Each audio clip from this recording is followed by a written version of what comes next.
How you doing, YouTube? Matt, Massive Beer Reviews, back with a little bit of Hubbards Cave up in this piece. Yeah, it's their clean. See it? It says clean. Clean Pale Ale. It's a 5.5% alcohol by volume Pale Ale. Can on 6/3/20. Today is 6/20. So you're talking about less than 2 weeks old. It's one of the reasons why I picked it up. Low ABV.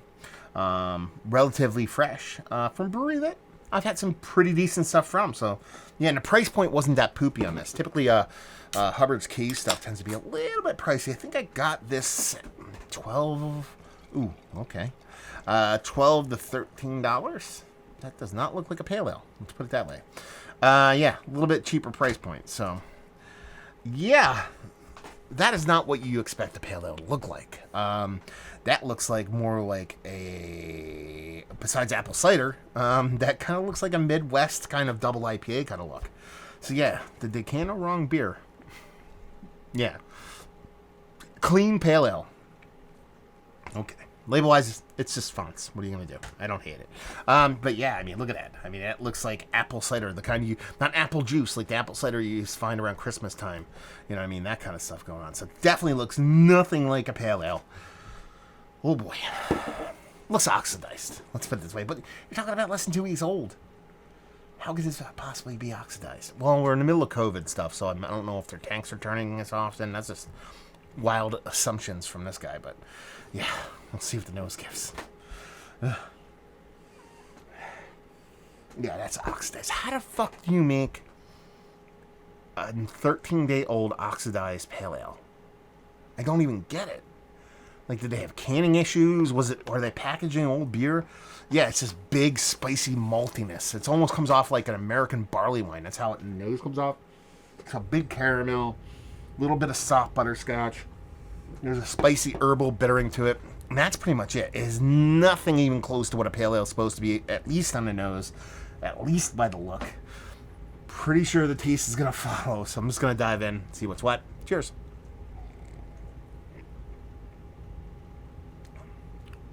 Wow.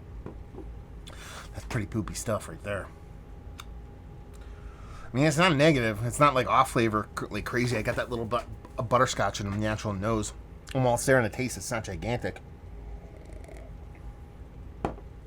I don't even know how you turn a pale ale into this in 13 days. Like, even if you treated it like a piece of shit.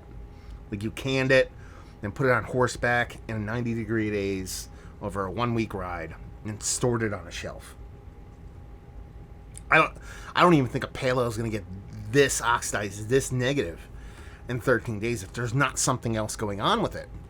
I picked this up at a local. I'm back to work now, so there's a distributor up there in Pennsylvania I picked it up at, and typically their stuff, they don't refrigerate a lot of stuff. Let's put it that way. So I'm very picky about what I pull out of there. And when I got there, they must have just dropped this off from the distributor because it was ice cold. So, you know, it's obviously sitting at the distro for, at cold temperatures. It was just dropped off, so it didn't sit in heat at the place I picked it up. I mean, so let's say it was sitting at the place that I picked it up for 1 day because it had to just be dropped off. Let's say it was at distributor for 4 days for sake of conversation. 4 days in a refrigerator. That's a short period of time, but let's say that's the case. You're giving yourself 7 days of transportation, so it probably got out here in 3 to 4 days, and that had to be refrigerated. I don't understand how this could be the way it is.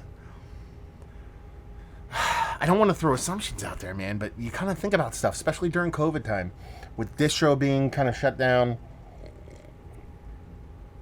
and breweries kind of being stuck.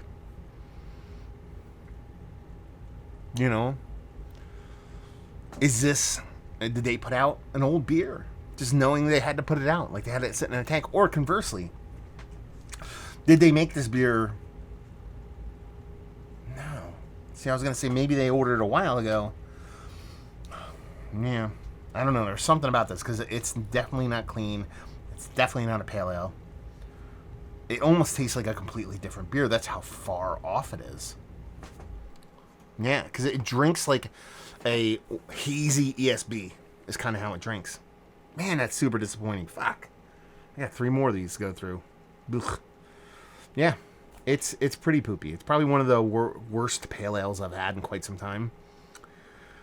When that happens, I usually try to walk the conversation back to a point where it makes sense that the beer could be negative.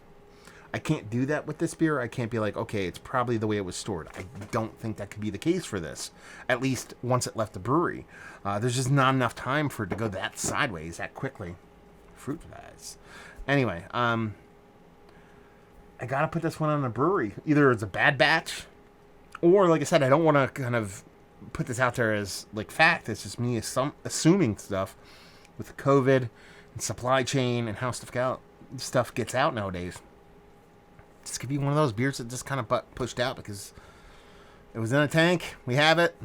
Fuck dumping it. Let's just send it out. And that's a pretty heinous assumption to make, man. That's kind of dirty pool when it comes to a brewery. So hopefully that's not the case, but I honestly don't know how else it could be.